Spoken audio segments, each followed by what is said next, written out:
Génial, génial.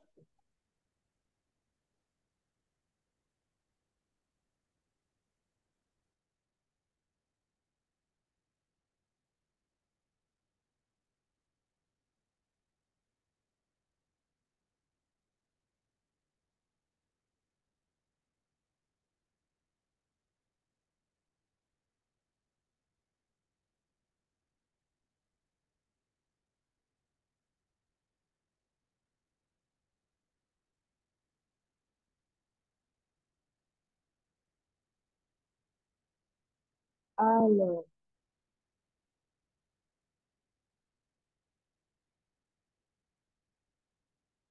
j'espère avoir prévenu tout le monde.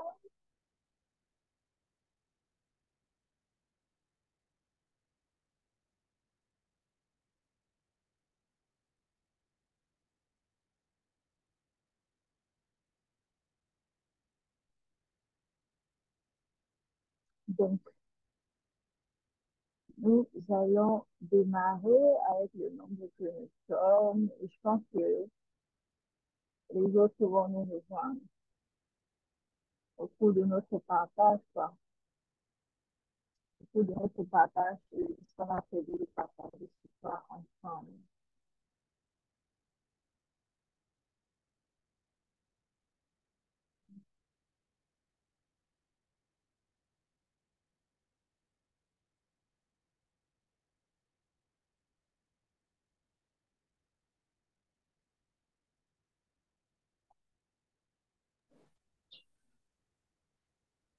Bonsoir à tous, bonsoir et bienvenue Francine. J'espère que vous allez été bien. En ce moment, je vais bien, je fais de la forme et je suis ravie d'être avec vous ce soir pour partager ce moment. C'est un atelier d'implémentation, ok? Donc, c'est un atelier que je donne au cours des différents programmes. Et même s'il faut le donner individuellement, ce sera un atelier payant. Alors, profitez au maximum de ce que je vais partager avec vous ce soir. Moi, je suis ravie d'être en ce moment-là avec vous. Alors, on va parler aujourd'hui de comment gérer les objections lors de tes appels de vente. Je suppose que parce que tu es là, tu es dans un domaine où tu est appelé à passer des appels avec tes prospects. Donc, tu es peut-être dans le coaching, tu es peut-être dans le consulting, tu es peut-être dans le MLM, tu es peut-être euh, conseillère. Donc, peu importe le domaine que tu fais, si tu es là, c'est parce que le sujet t'intéresse et parce que tu as pour coutume ou pour habitude de, de passer des appels, passer des entrevues avec tes prospects. Et par rapport à ces prospects-là, tu es justement amené à gérer les objections de ces prospects. Donc, on va démarrer sans plus tarder au programme qu'est-ce qu'on a. Donc, on aura une présentation, un échange, un partage. Et à la fin, nous aurons ensemble une invitation.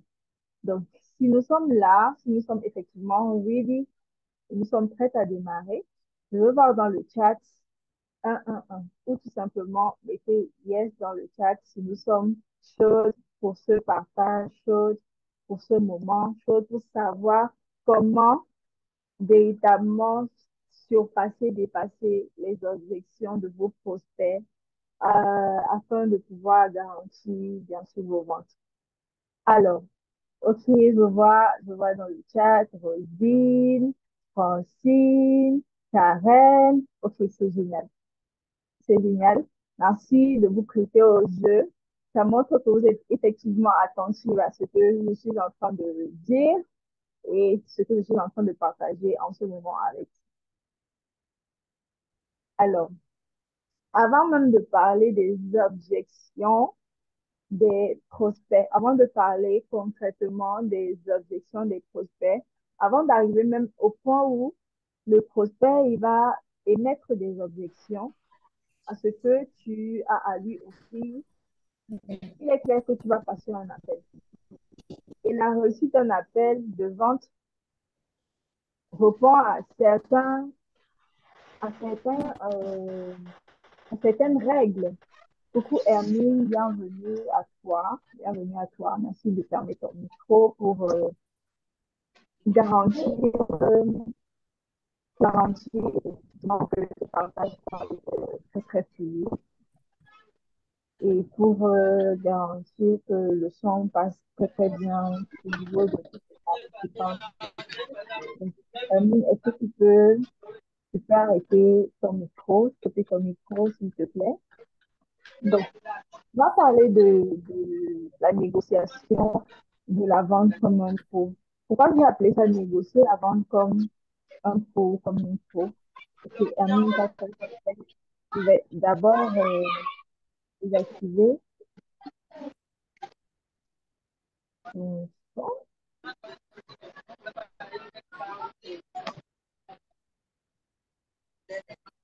Voilà.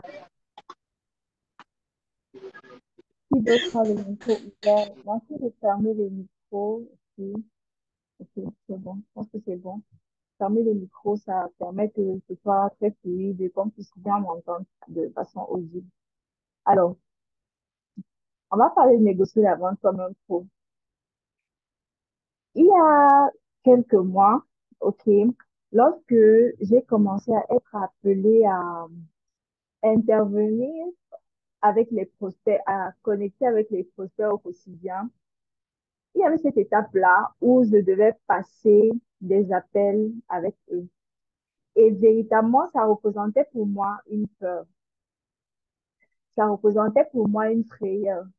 Et c'est la raison pour laquelle, à ce moment-là, j'avais justement choisi de renfermer ma peur et de confier ma vente à quelqu'un d'autre, à un closer. Et j'ai investi plus de 1 000 € sur ce closer-là pour qu'il puisse closer mes ventes, closer mes prospects, afin que ceux-ci achètent mes offres. Seulement, euh, la décision de faire cela, je peux dire, n'a pas été bonne. Pas parce que le closer n'a pas réussi à avoir des ventes, mais parce que moi, en tant que personne, ça ne m'aidait pas. Ça ne m'aidait pas à avancer, ça ne m'aidait pas à affronter cette peur-là, affronter la peur des objections des prospects. Ouais, parce que c'est l'un des éléments qui va véritablement vous faire peur, faire face aux objections des prospects, faire face à ce que les prospects vont vous dire, faire face à ce que les prospects vont véritablement émettre comme objection. Et la vérité est que cette peur-là n'est pas venue au hasard. Cette peur est venue parce que, à un moment donné, j'ai été appelée à passer des appels de vente. J'avais essayé. Et lorsque j'ai essayé, ça s'est avéré être un échec. Et pourquoi est-ce que ça a été un échec? Parce que j'ai été face à une seule objection. Le prospect m'a demandé pourquoi est-ce que tu penses que je devrais investir dans ton programme? Pourquoi est-ce que tu penses que je devrais prendre ton offre? Et justement, n'étant pas préparée, ça c'est l'une des premières erreurs, ne pas se préparer à la vente. Je n'avais pas de réponse concrète à donner pour satisfaire cette personne. Et après ça, avec plusieurs non, avec plusieurs refus de prospects, j'ai eu à faire face à cette peur et je me suis dit, ah, vendre là, ce n'est pas pour moi. Vendre, c'est pas mon domaine. Peut-être que je vais confier à quelqu'un qui a la capacité de faire des appels de vente et de vendre, de connecter avec les prospects. Je ne sais pas si on se comprend un peu. Le prospect l'a fait, mais après, je me suis rendu compte que ça ne m'a pas aidé. Ça ne m'a véritablement pas aidé. Et du coup, j'ai décidé d'aller chercher la solution, même auprès de ce prospect et auprès d'autres coachs, pour clarifier ce souci-là. Et je peux vous dire que Ça a véritablement changé la donne. Ça a véritablement changé les choses. Et chaque jour, maintenant, désormais, grâce à ces appels de vente-là, je réussis à closer des appels de plus de 1 000 € chaque fois, sans souci, sans peur, sans stéréotype, sans me poser la question de est-ce que ce que je vais dire va faire sens? Est-ce que ce que je vais dire à ce prospect va permettre qu'il puisse connecter, qu'il puisse être d'accord en fait avec ma vision des choses et vouloir rejoindre. Donc, cette peur-là d'affronter ton client rêvé, cette peur-là d'affronter ta cliente de cœur, c'est quelque chose qui va déjà d'avance biaiser ton processus de vente. Donc, peu importe, même si tu sais que tu connais comment gérer les objections de tes prospects, si toi-même, tu ne, je dis ça comment, tu manques de confiance, tu as cette peur-là, il est probable que tu ne vendes pas. Il est probable que tu ne vendes pas. Dans le mois d'il y a quelques mois, et la personne que je suis aujourd'hui qui réussit à faire des ventes à plus de 1 000 € chaque jour, c'est parce qu'il y a eu véritablement un travail de fond. C'est parce qu'il y a eu véritablement un changement. C'est parce qu'il y a eu véritablement une transformation. Donc, je m'apprête à vous révéler ces secrets-là qui vont vous aider à avancer, qui m'ont aidé à avancer et dont j'ai la certitude qu'ils vont vous aider à avancer vous aussi. De ce fait, j'espère que vous êtes assez préparés, assez prête. J'aimerais bien vous lire, j'aimerais bien voir dans le chat d'où est-ce que vous êtes en train d'écouter cette formation ce soir. Donc, de quelle ville ou de quel pays est-ce que vous pouvez mettre ça dans le chat? En tout cas, vous pouvez mettre dans le chat de quelle ville ou de quel pays est-ce que vous regardez en ce moment. Quelqu'un peut faire cet exercice? Est-ce que vous pouvez faire cet exercice-là? Ok, Francine de Yaoundé. Ok. Merci Francine. D'autres, Rosine Fleur de Yaoundé. Ok. Bienvenue à toi, Rosine. Bienvenue Francine. Je ne vois pas tout le monde. Béra de Yaoundé. Ok. Bienvenue Béra. Bienvenue Béra. Bienvenue à toi dans ce partage. Waouh. C'est tout à Yaoundé. Bienvenue Karen. Karen qui est à Bouddha, Ouest Cameroun. Bienvenue à toi Karen. Ok, ok. Donc, je vois beaucoup de Camerounais dans le partage, dans le chat. Est-ce que tout le monde a mis sa ville ou son pays? Est-ce que tout le monde a fait l'exercice?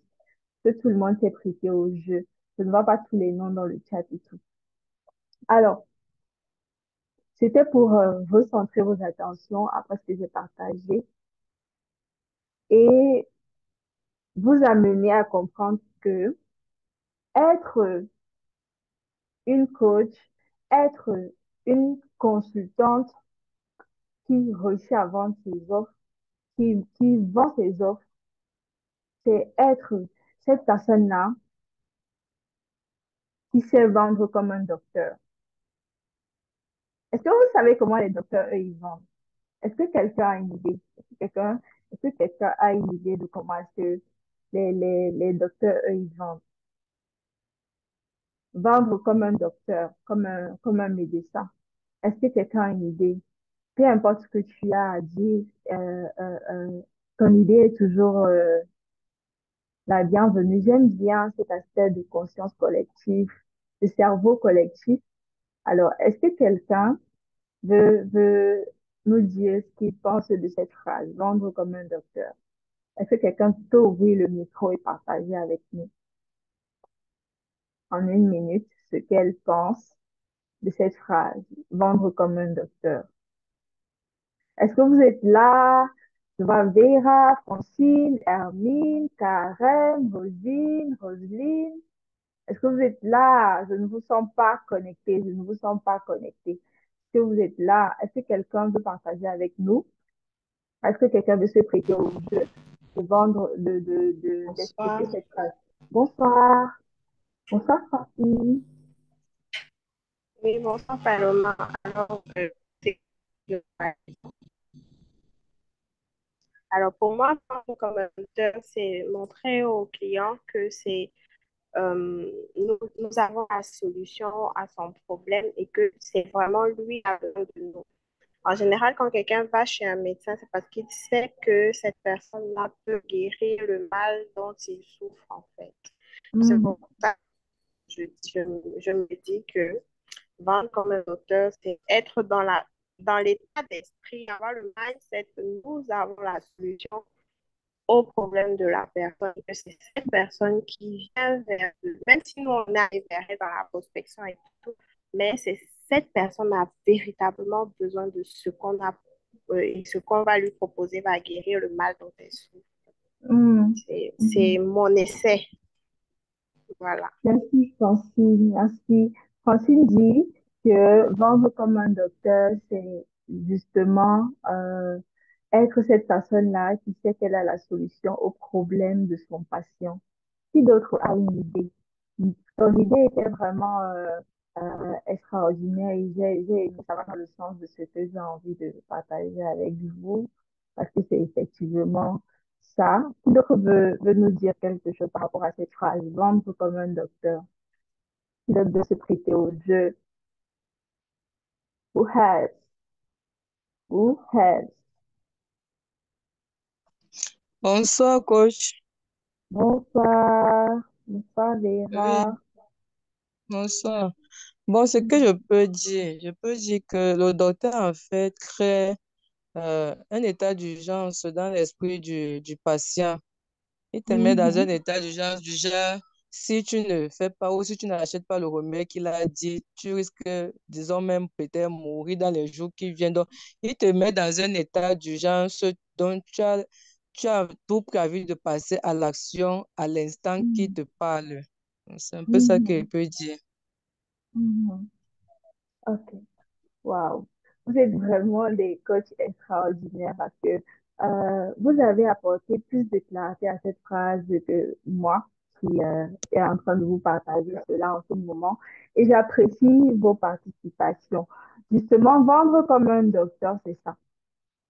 C'est se dire que euh, je vais venir apporter une solution à mon prospect parce qu'il a besoin de moi et il est justement dans l'urgence de régler ce problème-là, dans l'urgence de régler ce problème-là. Le problème avec les débutants, lorsqu'elles vont en appel, c'est qu'elles se disent, OK, parce que le prospect a regardé cet appel-là et a montré un intérêt par rapport à mon offre, tu vas venir là et tu vas directement appeler la personne. OK, avoir surtout ceux-là qui sont alors agressifs avec la vente, avoir l'attitude de OK, tu as mentionné un besoin pour ton offre, ceci, machin, machin. Voilà ce qu'on a à te proposer. Tu pars seulement sans écouter le prospect. Ou alors, imagine cette personne qui va aller à l'hôpital parce qu'elle a un malaise, parce qu'elle ne se sent pas bien. Et quand elle arrive là, le médecin va juste dire, OK, mettez une perfusion, faites ceci, sans véritablement faire de diagnostic, sans véritablement euh, euh, prendre les informations de la patiente avant de prescrire quoi que ce soit. Tu vas te dire, certainement dans ta tête, peut-être pas te laisser faire parce que tu es dans le besoin, mais tu vas te dire que ce médecin ce docteur n'est pas compétent. Ou alors, tu arrives là, le médecin te regarde seulement et te dit, ah, tu as le sida. Tu vas te dire, ça, c'est pas un médecin compétent, mais qu'est-ce qu'il raconte? Parce que il n'a pas pris la peine, justement, de, de, d'analyser, de diagnostiquer son patient avant de proposer la solution. Ça, c'est l'une des erreurs que nous commettons au quotidien. Moi aussi, je faisais ces erreurs-là. Et je voudrais vous faire comprendre que face à vos prospects, vous êtes le docteur, vous êtes le médecin, vous devez adopter l'attitude du médecin. Alors, les débutants, en fait, lorsque elles découvrent un domaine et elles veulent avoir plus de prospects. Ok, notons que tu as eu beaucoup de prospects et maintenant il s'avère que c'est le moment de passer en appel avec ces prospects-là. Tu vas te dire en tant que débutant que ce qu'il te faut, c'est plus d'outils marketing pour pouvoir faire avancer ton business. Sauf que ce n'est pas de cette façon que les experts se comportent.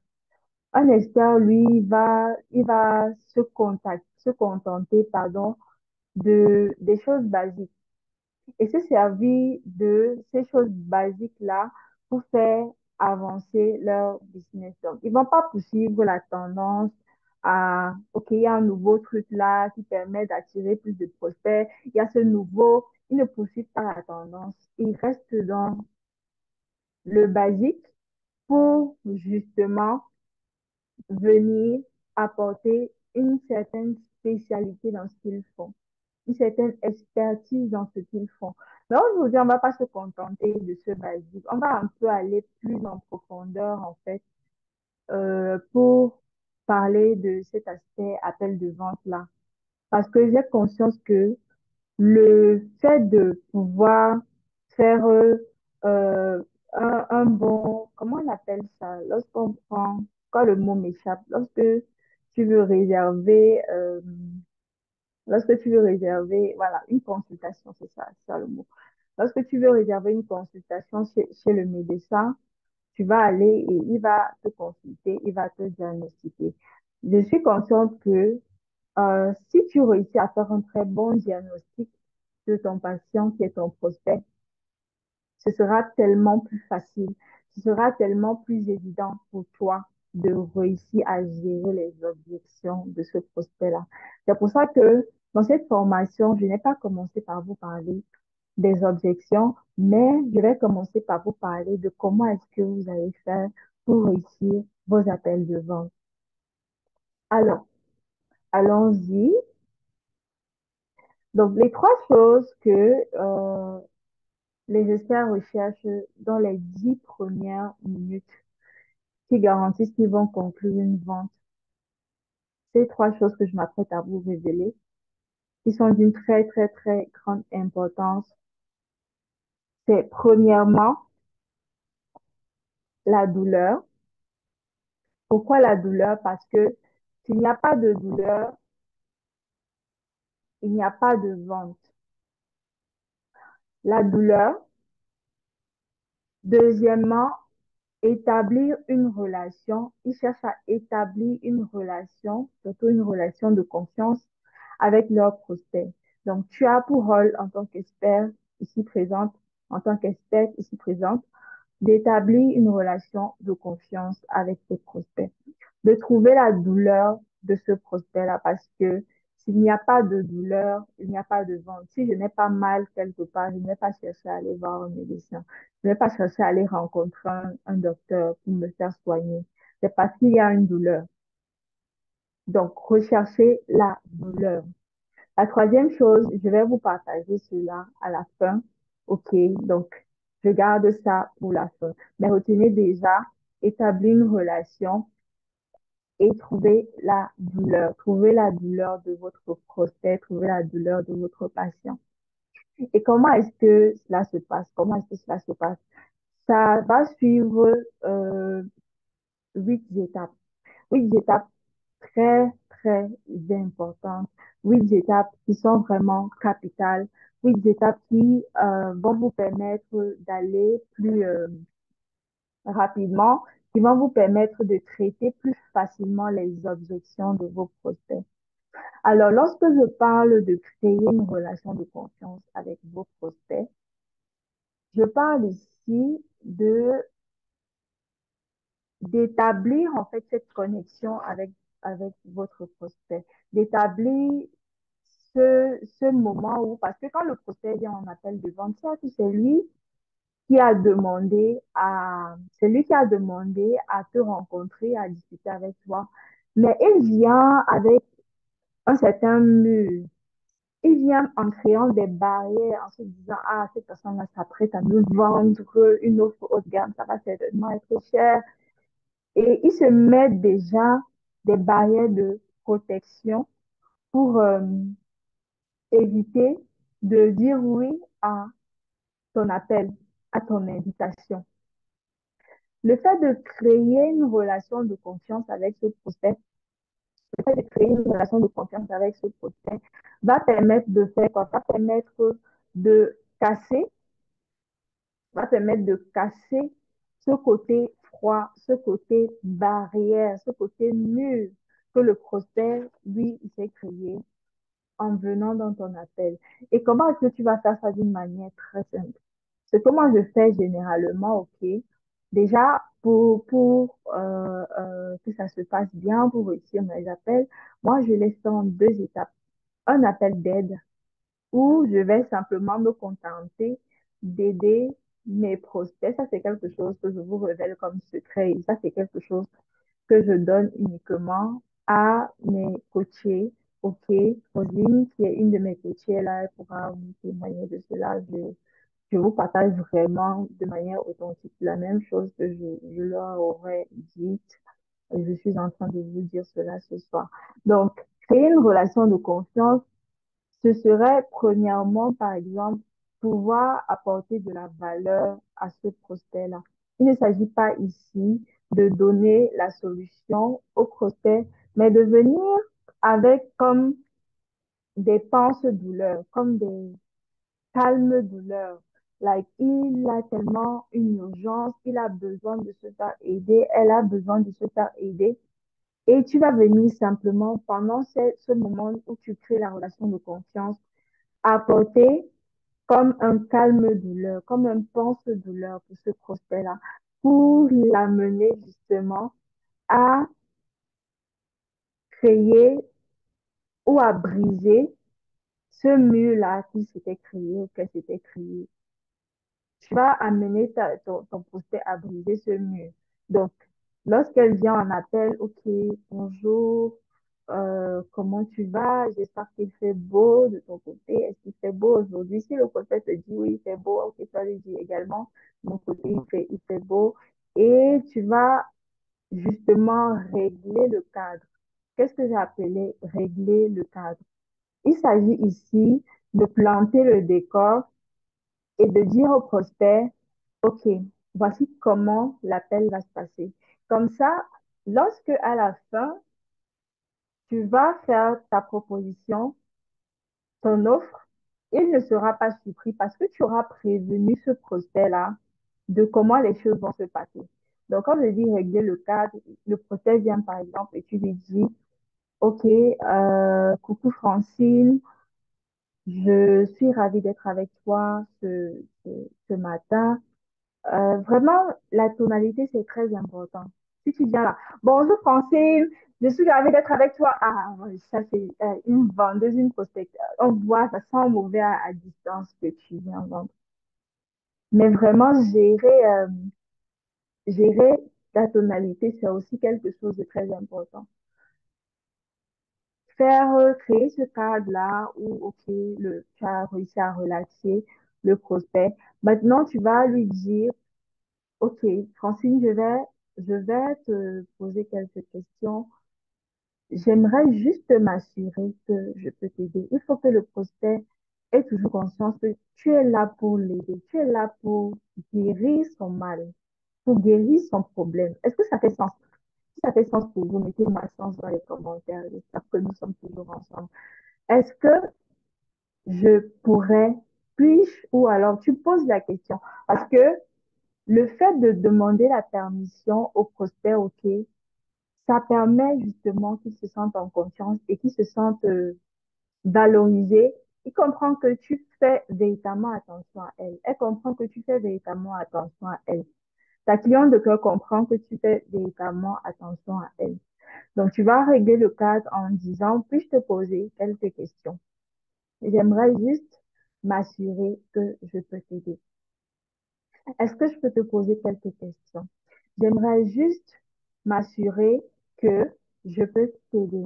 J'aimerais juste m'assurer que tu cadres véritablement avec le profil de personne que j'ai la possibilité d'aider. Tu peux formuler ça à ta sauce. Ça dépend du contexte. Mais il est important pour toi de régler le cadre avec ce prospect-là et qu'il se sente valorisé, qu'il se sente intéressé. Donc, il voit que tu t'intéresses à lui, elle voit que tu t'intéresses à elle et elle est beaucoup plus relaxe, elle est beaucoup plus ouverte à te dire les choses. Maintenant, avant de commencer à poser les questions très, très, je vais dire ça très, très personnelles au prospect, la première question que tu vas demander à ce prospect, en fait, pour connaître le décideur, c'est important de connaître qui décide, qui est la personne responsable de l'acte d'achat. Est-ce que c'est ta cliente de cœur qui est là avec toi ou alors est-ce que c'est son partenaire d'affaires, son conjoint, son frère, sa sœur? Il faut connaître le décideur. Donc, pour ça, il est important que tu lui poses des questions qui non seulement, toi, vont te permettre de gagner en temps, de ne pas passer tout ce temps-là en appel avec le prospect, sachant que à la fin, tu ne vas pas conclure ta vente. Donc, premièrement, tu vas demander au prospect, tu vas poser une question comme celle-ci. Est-ce que tu peux m'expliquer? Ok, tu peux aussi, vous voyez, moi je tutoie mes prospects parce que je préfère quand on soit ensemble, on soit client, on soit à l'aise comme ça. Alors, est-ce que tu peux m'expliquer généralement lorsque tu prends des décisions comme celle-ci, est-ce que tu dois consulter quelqu'un d'autre ou est-ce que tu es à l'aise pour prendre des décisions par toi-même? Là, directement, elle va te répondre, ah oui, je prends des décisions, je décide moi-même ou alors je décide avec mon conjoint, je décide. Et maintenant, si cette personne décide avec son conjoint, véritablement, ça ne sert à rien de continuer l'appel. Si tu continues l'appel, sache que c'est uniquement pour l'aider, uniquement pour lui apporter de la valeur et non pas pour proposer ton offre. Parce que si tu décides de proposer ton offre avec cette personne et tu décides de déléguer cette personne-là pour aller présenter cette offre à son conjoint, à son partenaire, il ne le fera pas comme toi. Ce serait un peu banal, bizarre de dire que tu vas prendre, je dis ça comment, tu as un marché de milliards et tu décides de confier ce marché de milliards-là à quelqu'un qui ne maîtrise même pas ton offre. Tu vas dire il va aller parler de ça à son patron, parler de ça à son collaborateur, parler de ça à son partenaire. Il est clair que tu vas perdre cette vente. Ça, c'est une erreur que je faisais vraiment au départ et j'ai perdu énormément de clients comme ça. Énormément de clients comme ça, énormément. Donc, quand tu es au courant de qui est le décideur, ajourne le rendez-vous. Décide de prendre un autre rendez-vous avec la personne, tout simplement en lui demandant est-ce que c'est possible de prendre rendez-vous avec ton conjoint pour que nous puissions euh, effectivement avoir cet appel, effectivement passer. Parce que quand la personne te dit parce que si tu ne fais pas ça au départ, si tu ne connais pas le décideur au départ, à la fin, il est probable que cette personne te dise, OK, je vais d'abord en parler à mon conjoint. Et généralement, quand la personne te dit, ça fait partie des objections, mais je n'ai pas voulu en parler au début. Je vais vous expliquer après ce que ça implique cette objection-là. Mais le fait de venir connaître le décideur à l'avance, ça te permet de gagner en temps et directement d'ajourner le rendez-vous et de dire, OK, est-ce que tu peux revenir en appel avec ton conjoint, avec ton partenaire? Pour qu'on puisse échanger sur ce qu'on avait prévu d'échanger. Comme ça, avec cette personne-là, à trois, vous aurez maintenant rendez-vous à trois. Et ce ne sera pas une espèce tu n'auras pas délégué ta vente à quelqu'un. Tu n'auras pas délégué ta vente. C'est plus simple, c'est plus facile. Vous gagnez en temps tous les deux et tu ne perds pas ton client. Tu ne perds pas ce prospect qualifié là, en fait. Donc, une fois que tu connais le décideur, une fois que tu connais qui est le décideur dans la situation où il faut que le client décide de rejoindre, il est important pour toi de comprendre la motivation de ton prospect. Comprendre la motivation de ton prospect, il s'agit de faire quoi? quand je parle de comprendre la motivation de ton prospect, c'est de pouvoir comprendre effectivement qu'est-ce qui, quelle est cette chose qui, qui l'a motivé, qui l'a galvanisé à venir en appel avec toi. Et pour ça, tu vas simplement poser des questions. Quand vous allez rencontrer un psychologue, tout ce qu'il vous fait pour vous aider, c'est de poser des questions. Coucou Ellie, bienvenue. Merci de fermer ton micro. Tout ce qu'il va faire, c'est de, c'est de poser des questions. La même chose pour tous les médecins, même les médecins spécialistes. Ils vont te poser des questions pour justement créer ce cadre de confiance. Il ne va pas venir te parler et toi, tu vas entrer dans un clash avec ton prospect en lui disant, OK, parce que tu dis ça. Non. Tout ce que le prospect dit, il a raison, tu es d'accord avec lui. Et tout ce que tu fais, c'est reformuler ce qu'il dit en des questions. Question de mieux comprendre son problème. Question de mieux comprendre ses motivations. Comme au départ, tu l'as dit à ton prospect, je vais te poser des questions afin de mieux comprendre ta situation actuelle pour savoir si je peux t'aider, pour savoir comment mieux t'aider. Donc, pour faire cela, tu vas lui poser des questions simples comme quelle était ta motivation pour répondre à cet appel aujourd'hui? Pourquoi est-ce que tu es là aujourd'hui? Quelle est ta motivation? Euh, Comment vont les choses concernant X, Y, Z? Euh, où en êtes-vous en ce moment concernant X, Y, Z? Ça, ce sont des questions que tu peux poser à tes prospects. Question de comprendre quelle est véritablement leur motivation. Qu'est-ce qui les motive? Qu'est-ce qui les galvanise? Qu'est-ce qui les encourage à être là? Pourquoi? Quel est cet élément subtil?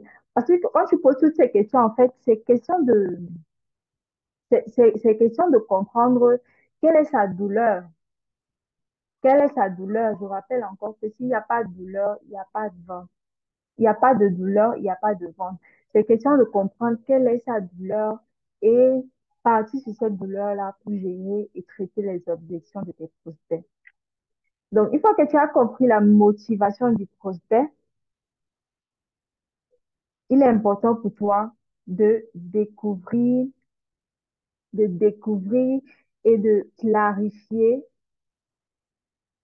euh, je dis ça comment, ton échange avec le prospect.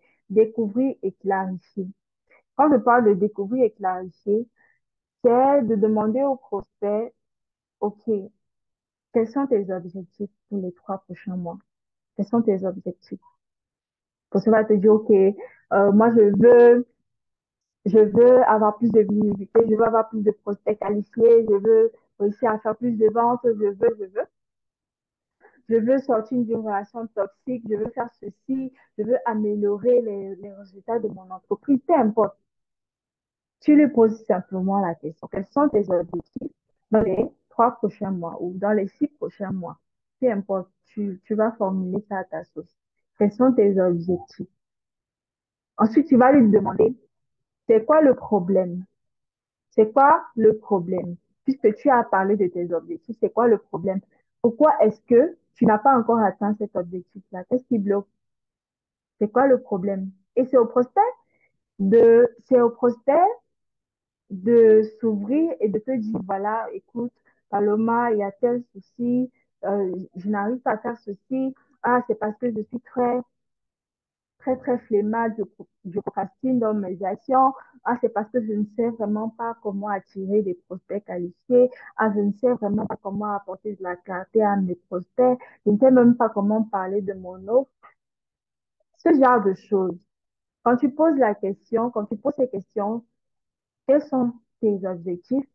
Quel est le problème? Pourquoi est-ce que tu n'arrives pas à atteindre ces objectifs-là? Qu'est-ce qui bloque? Ce que tu es en train de faire inconsciemment, c'est amener le prospect à se qualifier lui-même, Amener le prospect à se qualifier lui-même. Est-ce que quelqu'un peut écrire ça dans le chat avant que j'explique cette phrase? Amener le prospect à se qualifier lui-même. Tu n'es pas en train de vendre, tu amènes le prospect à se qualifier lui-même face à ton offre. Tu amènes ce prospect-là à se rendre compte, à réaliser qu'il a vraiment besoin de toi. Est-ce que nous sommes ensemble? Quelqu'un peut mettre ça dans le chat, amener le prospect à se qualifier lui-même. Je parlais tout à l'heure de trois choses essentielles sur lesquelles les experts s'appuient pour réussir et toujours réussir leurs appels de vente, pour réussir toujours à closer des prospects. J'ai parlé de la douleur, j'ai parlé, merci Karen, merci Rosine, j'ai parlé de la douleur, j'ai parlé de créer une relation de confiance. Et ben, la troisième chose, c'est d'essayer de disqualifier le prospect et non pas de le qualifier. Parce que la vente est essentiellement psychologique. Écoutez, ce qui a changé véritablement ma vie et ce qui est en train de changer la vie de mes coachés, ce n'est pas les aspects stratégiques, mais c'est simplement la compréhension, en tout cas la compréhension des bases de la psychologie humaine, parce que la vente est essentiellement psychologique. La vente est essentiellement, au-delà de toutes les stratégies et les défis baguettes magiques qui existent, la vente est essentiellement psychologique. Si tu comprends la psychologie de l'humain, tu seras comme un sniper de la vente. Tu seras cette personne qui ne manque jamais sa cible. En fait, comme je le disais, lorsque tu disqualifies les personnes, ils auront tendance à vouloir se qualifier et montrer que non, je suis cette personne qu'il faut. Il faut que tu me prennes. Quand tu prends les personnes en candidature et que tu l'amènes progressivement en répondant à ces questions-là, à se qualifier, il réalise tout simplement que il a besoin de toi. Donc, tu n'auras même pas ouvert ta bouche pour vendre quelque chose. Il va simplement réaliser qu'il a besoin de toi. Il va simplement réaliser que tu as la solution à son problème. Tu as la pilule magique qui va, qui va guérir sa blessure, qui va guérir sa douleur. Découvrir et clarifier, découvrir et clarifier. Je disais, tu vas poser la question objectif, problème. Ensuite, tu vas entrer plus en détail dans ce problème en demandant par exemple au prospect, OK, sur une échelle de 1 à 10 étant insatisfait, à quel point es-tu satisfaite de ta situation actuelle? Le prospect va encore te dire davantage, il va encore clarifier ce qui lui arrive en ce moment. À quel niveau est-ce que tu es satisfait de ta situation actuelle? À quel niveau est-ce que le problème que tu as t'embarrasse? Pourquoi la situation que tu vis est un problème? OK, je peux reformuler ça de mille et une manières. Mais l'objectif, c'est de découvrir et clarifier afin de mieux comprendre mon prospect. Lorsque j'ai fait ça, j'ai créé une relation, j'ai réglé le cadre, je connais le décideur. Si c'est effectivement mon prospect le décideur, on continue pour comprendre la motivation du prospect, qu'est-ce qui t'a motivé à être là. Ensuite, on va découvrir et clarifier quels sont ses objectifs, quel est le problème, quelle est ta satisfaction par rapport à ce problème. Une fois que tu as découvert et clarifié quel est le problème, maintenant, ce que tu dois faire, ce que tu es censé faire en ce moment-ci, c'est de vérifier l'objectif. Revérifier l'objectif, c'est-à-dire quoi?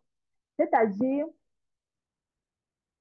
dire au prospect, si je comprends bien, reformuler, si je comprends bien, alors tu as ceci, ceci, ceci. Si j'étais bien comprise, tu vis ceci, ceci, ceci. Certainement, elle va te dire oui. Si je comprends bien, voici ce qui te tracasse. Tu traverses ça, ça, ça, ça. Si je comprends bien, voici ce que tu veux et voici ce que tu veux voir changer. J'ai oublié cette question-là au niveau de découvrir et clarifier. Toujours poser la question au prospect. OK, par rapport à cette situation-là, qu'est-ce que tu aimerais voir changer? Je le dis, un coach qui réussit, c'est cette coach-là qui donne à son prospect ce qu'elle lui a demandé en parlant de ses problèmes, de ses objectifs. Qu'est-ce que tu veux voir changer?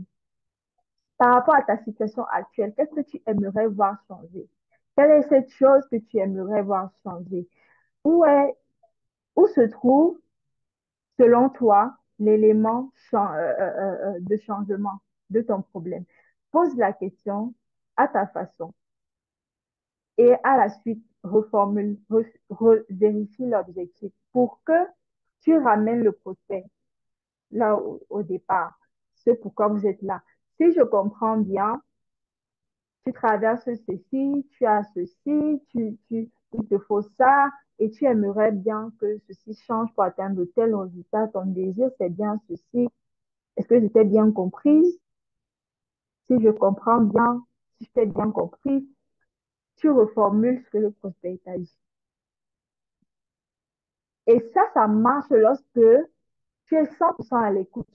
Lorsque tu es 100% à l'écoute du prospect, tu n'es pas là pour lui apporter tu n'es pas là pour déjà donner ton offre, tu es là pour écouter le prospect, tu es là pour rassurer le prospect, tu es là pour l'amener à comprendre qu'elle a besoin de toi.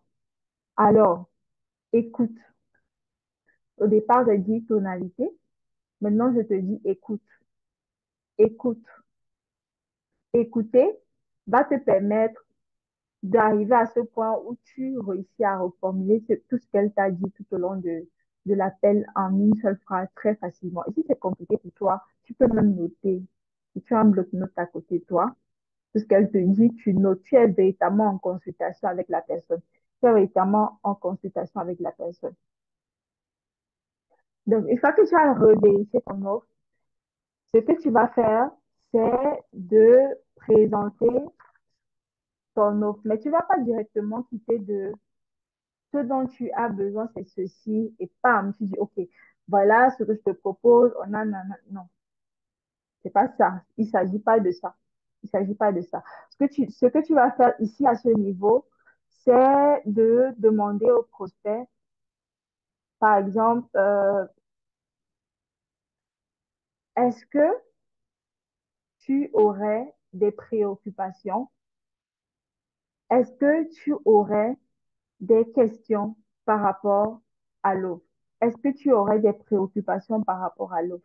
Et là, elle va te dire ce qu'elle aimerait savoir. Et c'est sur cette base-là que tu vas présenter ton offre. Maintenant, il faut savoir que la présentation de ton offre ne doit pas être longue, maxi 7 minutes. Parce que tout ce que tu vas dire là, ce n'est pas ça qui va être le plus important, ton speech ou ton pitch. C'est pas ça le plus important. Souvent, vous dites que, OK, je vais préparer le pitch du siècle et quand je vais lui dire ça, c'est clair qu'elle va adhérer. Non, c'est pas ça le plus important, OK? C'est vraiment cet aspect écoute, consultation, comprendre le problème du prospect pour ensuite apporter la solution. Donc, quand tu lui demandes, est-ce que tu aurais des préoccupations par rapport à l'autre? Est-ce que tu, tu aurais des questions par rapport à l'autre? Mais bien avant même d'arriver à est-ce que tu aurais une préoccupation par rapport à l'autre, il est important de lui poser la question de savoir est-ce que tu es certaine que mon équipe et moi, si tu travailles une équipe comme moi, que mon équipe et moi, nous pourrons t'apporter une solution à ce problème et pourquoi? Il faut que ton prospect te dise pourquoi elle est là, pourquoi elle a envie de te faire confiance, pourquoi elle a même réservé cet appel avec toi. Quel est cet élément déclencheur, quel est l'élément déclencheur, motivateur. Parce que ça, c'est une objection très, très forte. Je vais vous expliquer comment continuer ça après. Mais le fait de poser aussi la question te permet aussi de contourner l'objection à la fin plus facilement. À quel point es-tu rassuré que nous allons t'apporter une solution, nous allons t'apporter des résultats? À quel point est-ce que tu penses que mon équipe et moi sommes à même de t'aider à atteindre ces objectifs voulus-là? Est-ce que tu penses que nous sommes à même de t'aider? Tu as par exemple cette cliente-là qui veut faire 50 000 € l'année. Est-ce que tu penses, tu lui demandes, est-ce que tu penses que mon équipe et moi sommes capables de t'aider à atteindre les 50 000 € l'année? Il faut qu'elle te dise ce qu'elle pense. Ça va permettre, lorsque tu l'écoutes, de dénicher où se trouve le problème et par la suite d'apporter ces éléments de solution. Donc, présente ton offre. Tu as préparé l'offre à l'avance, ok? Ce n'est pas pendant l'appel que tu vas réfléchir sur ton offre. Tu l'as préparée à l'avance et tu présentes cette offre-là. Et voilà, en ayant conscience que ton offre est un cadeau, ton offre est la solution, ton offre est la transformation dont le prospect a besoin. Tu le fais et tu le fais le plus rapidement possible parce que ce n'est pas ça le plus important pour elle en ce moment. Parce que les gens, ils n'achètent pas le produit, hein. Ils achètent l'attitude du vendeur. Excusez-moi le terme. Je sais que vous êtes des coachs géniaux, des consultants géniaux, mais permettez-moi de vous appeler vendeuse ce soir parce que pour moi, la base d'une entreprise qui prospère, c'est sa vente. Ce n'est pas parce qu'elle fait du bénévolat qu'elle prospère, c'est parce qu'elle a des clients. Donc, ton attitude en tant que vendeuse, c'est ça que le prospect achète. Le qui tu es, il n'achète pas trop ce que tu donnes, mais le qui tu es. Donc, c'est cette attitude-là qui fera, qui fera tout le travail pour toi.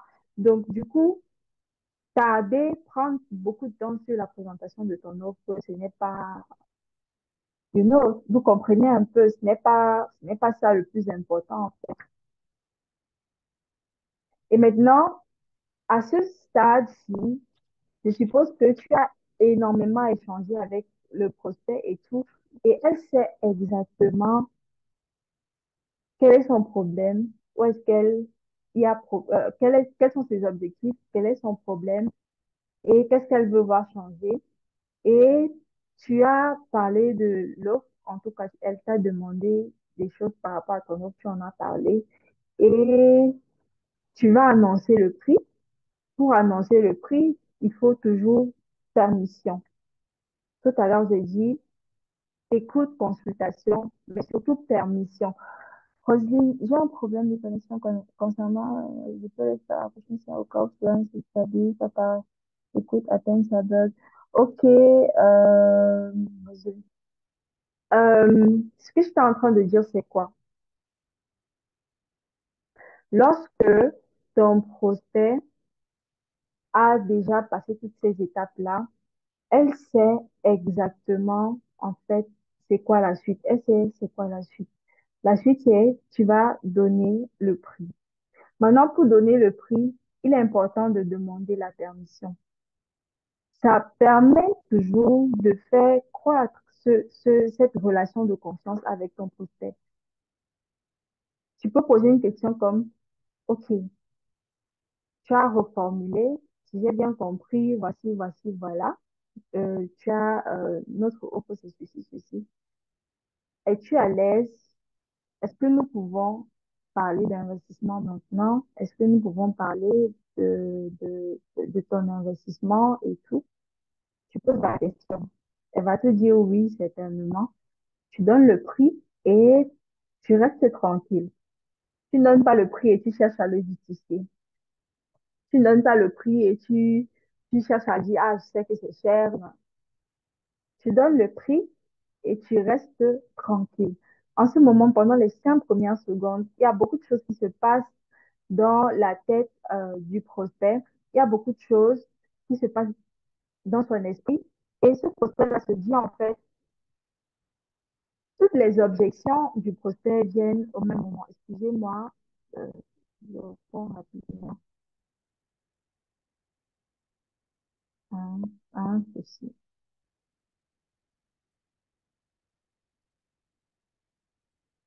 Donc, à ce moment-là, le prospect, en fait, elle a plein d'objections qui lui viennent à l'esprit à partir du moment où tu as donné le prix. Parce que parfois, le prix, c'est la plus grosse, c'est l'objection qui revient le plus souvent. Ça revient toujours, le prix. Donc, il y a beaucoup de choses qui passent dans son esprit, il y a beaucoup de choses qui passent dans sa tête et elle se dit des choses, mais qu'elle n'ose pas dire à haute voix. Mais toi, tu restes tranquille et tu l'écoutes. Et là, elle va te dire, par exemple, c'est trop cher. Donc, c'est le moment de traiter les objections. Traiter les objections.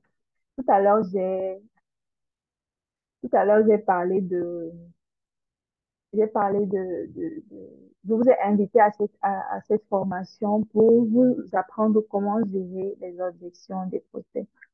Une fois que vous avez suivi le processus de l'appel et que vous avez bien suivi ce process-là en établissant cette relation, en posant les questions comme je l'ai fait, en consultant, en écoutant, en demandant la permission à chaque fois, c'est le moment de gérer les objections. Si tu entends ces 9 péchés capitaux de la part de tes prospects lors de tes appels de vente, certainement, tu as un problème de conscience et c'est sûr, ça te coûte des dizaines de milliers d'euros chaque mois.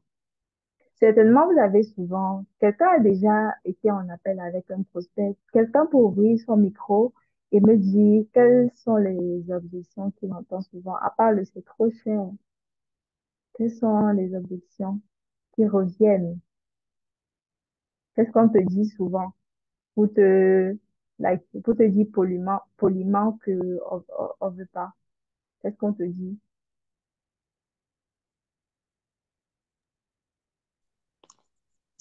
Bah, au Cameroun, elle va te dire, je reviens. Oui, Karen, il y a le je reviens, je reviens. Ouais, c'est vrai. Quelqu'un d'autre, quelqu'un d'autre. Il y a le je te reviens, le c'est trop cher. Est-ce que quelqu'un a souvent vécu autre objection?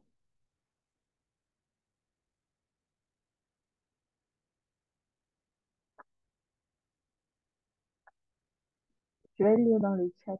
Hello, hello, welcome, great Galaxina. Je sais pas trop qui c'est derrière.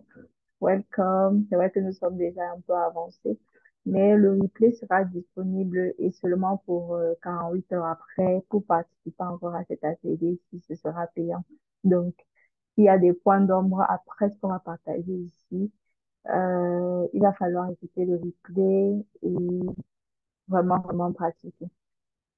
Alors, si tu entends ces 9 péchés capitaux de la part de tes prospects lors de tes appels de vente, il faut, n'est-ce pas, que tu, euh, il faut que tu puisses les gérer. On va parler de la première objection, celle qui revient le plus souvent. Celle qui revient le plus souvent, c'est trop cher. Hey, c'est trop cher. Quand le prospect te dit c'est trop cher, en tant qu'amateur de la vente, tu vas te dire, dans ta tête, tu vas vouloir justifier ton prix, tu vas vouloir, en fait, tu te décomposes quand le prospect te dit c'est trop cher, tu te dis, ah, je vais louper cette vente, tu veux commencer à justifier, à faire des choses, à vouloir lui prouver que non, le but n'est pas d'essayer de prouver quoi que ce soit ou de dire, ok, regarde chez les concurrents, non, non, ne faites pas ça ou ne faites plus ça, ne faites pas ça ou ne faites plus ça. Quand le prospect te dit c'est trop cher, la première des choses, c'est d'abord quoi? Il faut accepter. Il y a cette méthode que j'utilise. Je vais nommer ARC. Accepter, reformuler. OK? Accepter, reformuler et recadrer ou cadrer. Première chose, quand le prospect te dit, c'est trop cher. Ça veut dire que ce prospect-là, en fait, dans son esprit, soit il ne te fait pas encore assez confiance, soit il ne fait pas encore assez confiance au produit ou au service que tu offres à ton offre, il ne fait pas encore assez confiance à cette offre-là, soit alors il n'a pas encore les moyens de se permettre. Ça, ce sont les trois éléments évidents. Donc, première chose, tu n'es pas en clash avec ton prospect, ne cherche pas à justifier quoi que ce soit. C'est trop cher, tu acceptes. Tu vas par exemple lui dire, OK, Rosine, c'est vrai, c'est, je sais, je suis consciente, ce n'est quand même pas un burger que tu es en train d'acheter. C'est une transformation. L'objectif n'est pas de... Quand tu justifies, quand tu essaies de dire, je dis ça comment, tu veux te défendre. C'est comme si tu tapais un clou. Le prospect a planté le clou en te disant c'est trop cher. Et quand tu tapes le clou, tu tapes dessus, tu veux encore plus enfoncer. Non, l'objectif pour toi, c'est de retirer la barrière qui s'est créée là. Donc, quand le client te dit c'est trop cher, réponse simple, OK, je comprends. OK, je comprends. Et tu vas lui poser la question, lorsque tu dis c'est trop cher, à quoi est-ce que tu fais référence? À quoi est-ce que tu fais référence? Lorsque tu dis c'est trop cher, à quoi est-ce que tu fais référence? Et soit le côté va te répondre, en tout cas 9 fois sur 10, il va te dire le budget, je n'ai pas un budget assez suffisant. Et 9 fois sur 10, ce n'est pas vrai. Quand le prospect te dit j'ai pas un budget assez suffisant, généralement, c'est pas vrai. C'est pas vrai. OK. Ou alors, il va faire référence à la concurrence. OK, chez telle autre personne, j'ai vu tel autre prix. Donc, ce qu'il faudra faire, quand tu as écouté ça, quand le prospect a mentionné ça, tu ne cherches pas non plus à ce moment-là à justifier. Tout ce que tu vas faire, c'est reformuler. Reformuler. Si je te comprends bien, aussi je comprends bien, coucou Flavie, bienvenue à toi, merci de fermer ton micro. Si je comprends bien, vous souhaitez savoir, parce qu'au fond, en fait, le prospect aimerait bien savoir ce qui justifie ton prix, hein. En même temps, il aimerait bien savoir, mais la stratégie n'est pas d'entrer tout de suite en justifiant ce prix. Tu vas d'abord reformuler. Une fois que tu as accepté, tu reformules. Si je comprends bien, tu aimerais bien savoir ce qui justifie un tel prix. Est-ce bien cela? La personne va te donner la réponse. Elle va te dire qu'elle pense, soit elle va te dire oui. Et c'est clair que son problème à ce moment, même si tu te justifies, ce sera, ça va pas être de la bienvenue parce que quand la personne a déjà dit c'est trop cher, elle a créé une barrière et elle a déjà oublié sa douleur. Elle a oublié ce pourquoi elle est là, elle a oublié son problème, elle a oublié sa douleur. Ton rôle en tant que coach, ton rôle en tant que médecin, docteur, c'est de revenir ramener le prospect à sa douleur et d'insister dessus. Like, parce que ton produit répond à son besoin, ton produit est la solution à sa douleur, tu le ramènes à son problème pour lui rappeler pourquoi il est là ou pourquoi elle est là. Lorsque tu as fait ça, tu peux poser des questions pour l'amener à comprendre, pour ramener la personne à comprendre pourquoi elle est là. Donc, like, si je peux me permettre, je vous la permission, à quoi est-ce que te servira, par exemple, si il oublie un peu que c'est trop cher. Si je peux me permettre, à quoi est-ce que ça te servira de travailler avec moi ou à quoi est-ce que ça te servira de prendre cette offre? Elle va te répondre. Elle va peut-être dire à gagner du temps, à gagner du temps. Et tu vas demander à la personne à combien est-ce que tu peux évaluer ce temps que tu gagnes. Donc, à combien est-ce que tu peux évaluer ton taux horaire? C'est-à-dire que si aujourd'hui, cette offre-là te permet de gagner en temps et que pour chaque heure, tu avais par exemple décidé d'avoir un prix pour chaque heure. Le prospect te dit peut-être 1 000 € par heure. OK. Tu vas maintenant lui demander, OK, tu vas gagner 1 000 € en 1 heure. Faisons un petit calcul. Aujourd'hui, tu as cette offre-là qui te permet, par exemple, d'avoir un minimum de 5 000 € le mois. Mais tu dis que ça va te permettre de gagner en temps et par heure, tu vas gagner 1 000 €.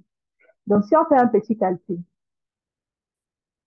si 1 heure par jour te font 1 000 €, ça veut dire que 30 heures te font combien? 30 000 €, n'est-ce pas? 30 heures te font 30 000 €. Et ça te fait 30 000 € par an. Donc, si sur un an, tu es par exemple avec 30 000 €, si sur un an, tu es à 365 000 € de temps perdu, parce que si tu ne prends pas l'offre, en fait, puisque tu devais gagner en temps, tu es en train de perdre ce temps et cet argent-là. Si tu es à 365 000 € de perdu, ou plutôt si tu es à 365 000 € de gagner en un an, est-ce que tu penses que investir X, Y somme serait trop pour gagner 365 000 € l'année? Certainement, la personne va te dire, c'est vrai, je n'avais pas vu la chose sous cet angle. Est-ce que, est-ce que si c'est toi, est-ce que tu comprends un peu ce que je suis en train de dire? Quand je parle d'accepter, recadrer et reformuler et recadrer. Est-ce que quelqu'un a compris cette partie-là? Comment contourner le c'est trop cher? Comment répondre à c'est trop cher quand un prospect le dit? Quelqu'un a compris ça? Si vous n'avez pas compris, ouvrez les micros. On va essayer avec d'autres exemples. Il faut vraiment que ce soit fluide et qu'on se comprenne. Parce que je ne suis pas en train de faire un monologue, je suis là pour vous aider. Oui, Madame Paloma, ce Oui. que vous dites est pertinent, mais généralement, lorsque le prospect vous dit que c'est trop cher, parfois il ne voit pas, il y a d'autres réellement, ils sont vraiment dans le besoin, ils sont conscients que l'offre va leur être d'un grand apport, mais peut-être à ce moment-là, ils ont des difficultés financières. Mais d'autres, par contre, ne voient pas tel que vous l'avez décrit, Mm, genre que c'est peut-être un investissement à long terme. Et d'autres ont des doutes également à propos de l'offre à laquelle ils s'apprêtent à souscrire, parce que rien ne te garantit que tu auras satisfaction, parce qu'il y a tellement de personnes là qui disent qu'ils savent faire, mais lorsque tu leur mets devant le fait accompli, c'est toute une autre réalité en fait.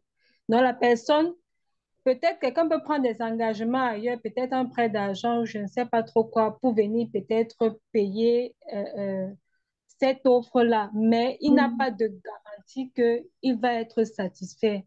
mm. En fait, moi, c'est comme ça que je conçois, je perçois la chose, en fait. OK. Ce que tu as mentionné, c'est une autre objection. Qu'est-ce qui me garantit que je vais être satisfait en achetant? C'est une objection à laquelle vous allez faire face et justement, on va en parler ce soir. Et ce que tu es en train de dire, n'est-ce pas, revient à ce que j'expliquais tout à l'heure.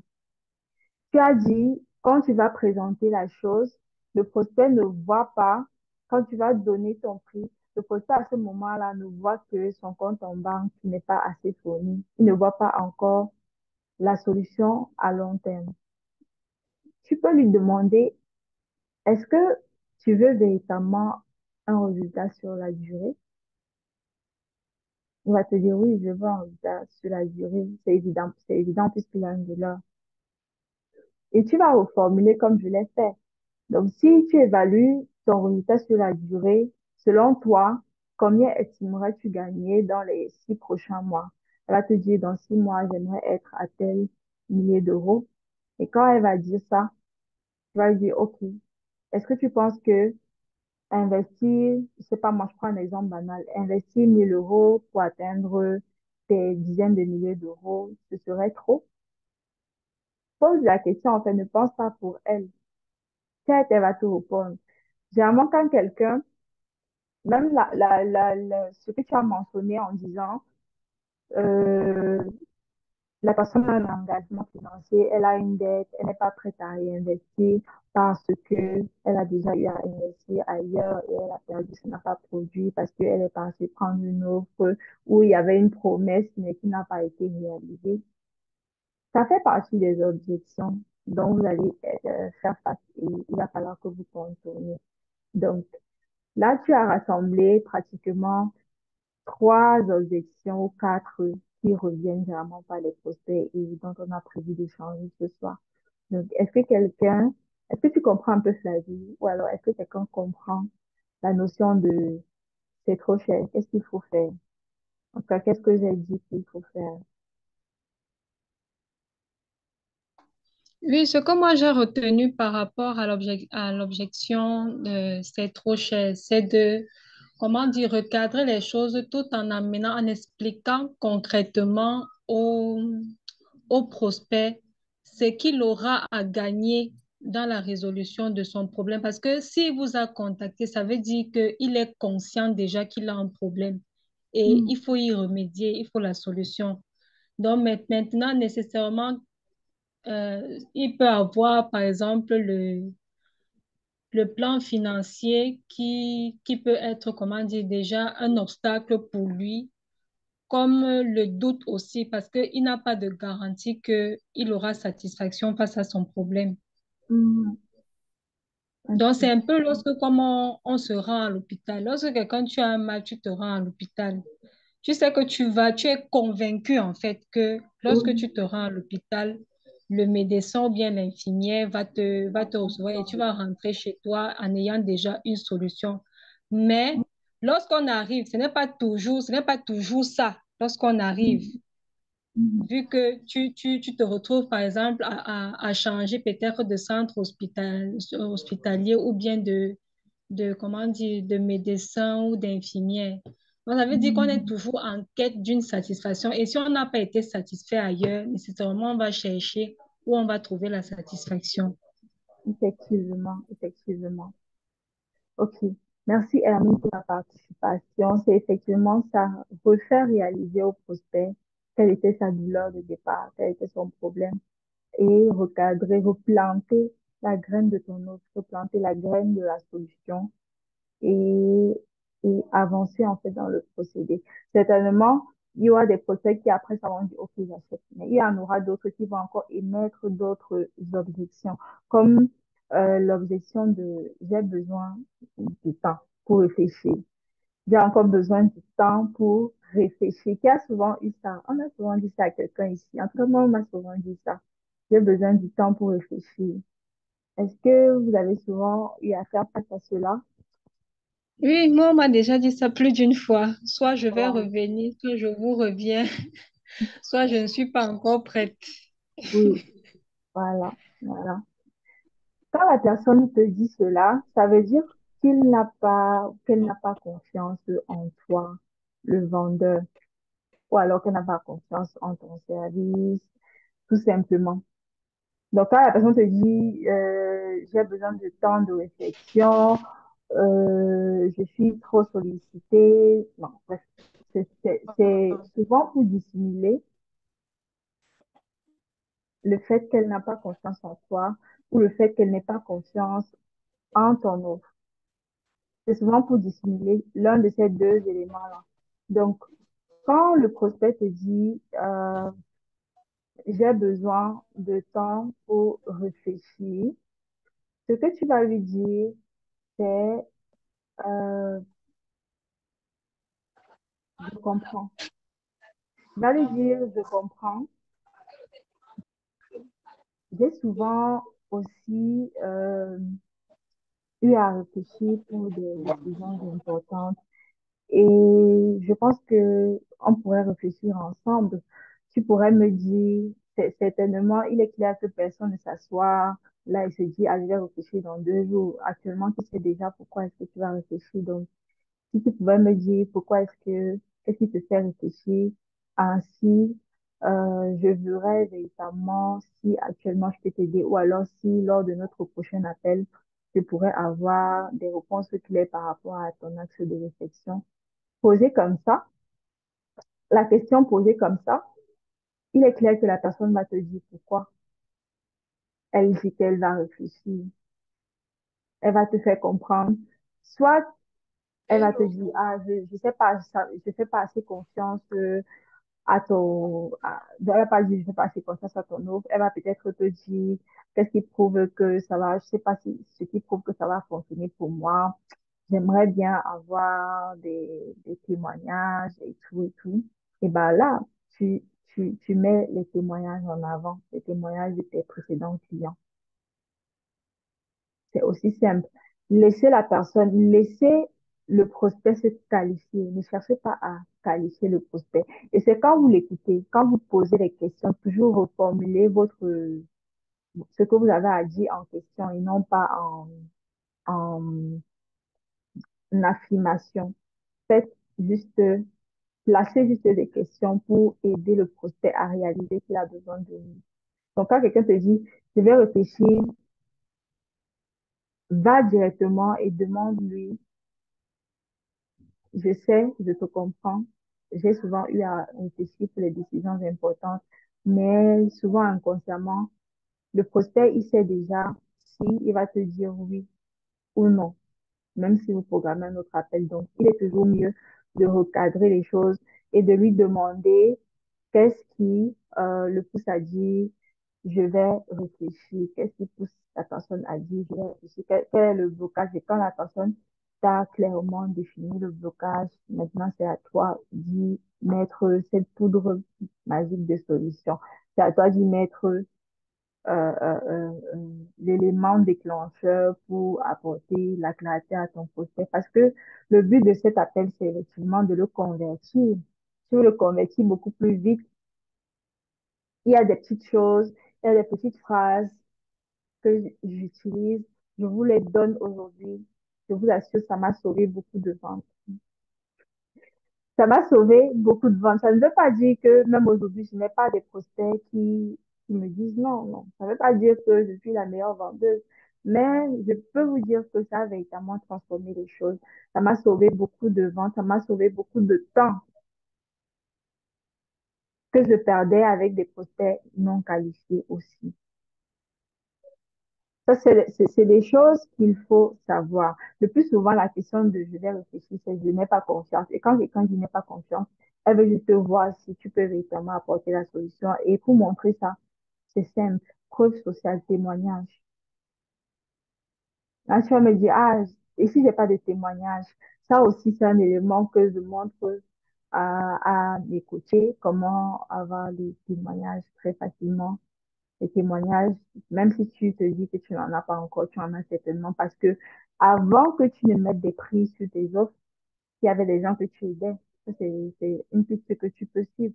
Il y avait des gens que tu aidais et qui venaient te dire merci. Tu peux aller retrouver ces personnes-là pour leur demander de te fournir des témoignages, des preuves sociales, des trucs comme ça.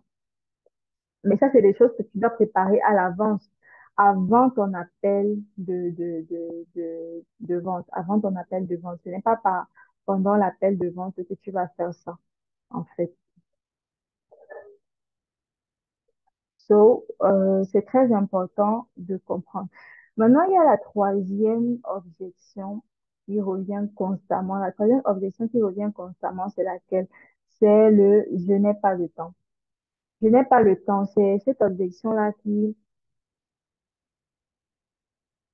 les prospects le disent constamment. Les prospects, même qualifiés, le disent constamment. Ah, j'ai pas assez de temps. J'ai pas assez de temps. Quand quelqu'un te dit ça, c'est parce qu'elle pense que ce que tu as offert ne lui fera pas gagner en temps. Donc, c'est à toi ton rôle, c'est de lui montrer que ton offre va lui permettre de gagner en temps. Donc, plusieurs fois, quand quelqu'un m'a dit, j'ai pas assez de temps, je vais simplement répondre, ça tombe bien, je suis là pour te faire gagner en temps. Et la plupart du temps, elles ont laissé ce qu'elles étaient en train de faire. Ah, ok, je vais prendre quelques minutes pour t'écouter. Seulement pour cette phrase-là, seulement pour cette phrase-là, mon objectif, c'est de te faire gagner en temps. Je suis là pour te faire gagner en temps. So, c'est l'une des objections auxquelles vous allez faire face, tu vas faire face et il sera important pour toi d'être capable de gérer ça. Je n'ai pas de temps. Tu auras aussi cette objection de je vais réfléchir et je te reviens dans un mois. Je vais réfléchir et je te reviens dans un mois. On t'a souvent dit ça. Moi, on m'a souvent dit ça. On m'a dit ça jusqu'à, je sais pas compter le nombre de personnes. Je ne peux pas compter le nombre de personnes qui m'ont dit ça. Je vais réfléchir et je te reviens dans un mois, je te reviens dans 2 mois, je te reviens dans 3 mois, recontacte-moi dans telle période. Et la plupart du temps, la personne ne revient pas, ou bien quand tu recontactes, elle ne, elle n'est pas prête, quoi. Elle n'était même pas prête. Elle ne sera même jamais prête. Donc, je vais réfléchir et je te reviens à la fin du mois. C'est une objection qu'il faut être capable de gérer. Donc, quand le client te dit ça, en fait, c'est parce que ce client-là n'est pas encore certain qu'il va acheter ton produit, il n'est pas encore certain qu'il va acheter ton service. C'est à toi d'anticiper. C'est à toi d'anticiper. Et comment est-ce que tu vas faire pour anticiper? Tu es censé engager le prospect, ok? Tu es censé engager le prospect en l'amenant à réaliser que son temps de réflexion. Donc, tu vas toujours refaire la même chose de je vais réfléchir dont j'ai parlé au départ. Mais ce que tu vas aussi faire, c'est d'engager le prospect avec quelque chose, un bonus, cette chose-là qui fera en sorte que elle a envie de rester. Donc, l'objectif ici, ce ne sera pas, quand quelqu'un te dit je vais réfléchir, je te reviens dans un mois parce que tu as donné un prix. Ton rôle n'est pas de baisser tes prix pour faire acheter la personne, non.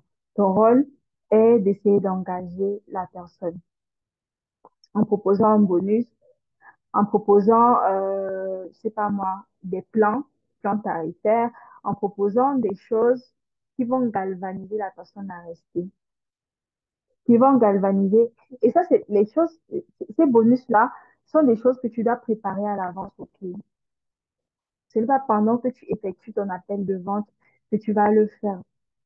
Ce sont des éléments que tu dois préparer à l'avance. C'est très important de noter ça. C'est très important de noter ça. Tu dois pouvoir préparer cela à l'avance.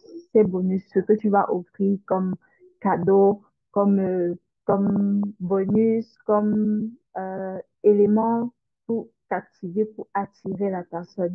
Parce que le plus souvent, elle a déjà les moyens, mais ce qui se passe, c'est quoi? Ce qui se passe, c'est que elle, elle n'est pas certaine de vouloir acheter ton service. Elle n'est pas certaine de vouloir acheter ton offre. Elle n'est pas certaine de vouloir acheter ton produit. Donc, ton rôle, en fait, c'est de l'amener, c'est d'anticiper sur cette phrase de je vais réfléchir et je te reviens. Il faut anticiper là-dessus. Parfois, c'est formulé autrement, hein. Parfois, c'est formulé autrement. Like, euh, est-ce que je, je pourrais te revenir dans les 2 prochains mois? C'est vrai que, bon, tout ça semble irrésistible, mais je vais d'abord réfléchir. Parfois, elle te dit une phrase comme ça, là.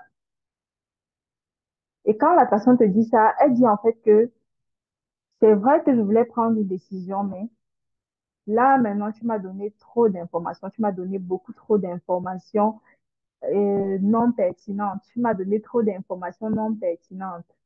Ça, c'est ce que la personne est en train de te dire. Tu m'as donné trop d'informations non pertinentes.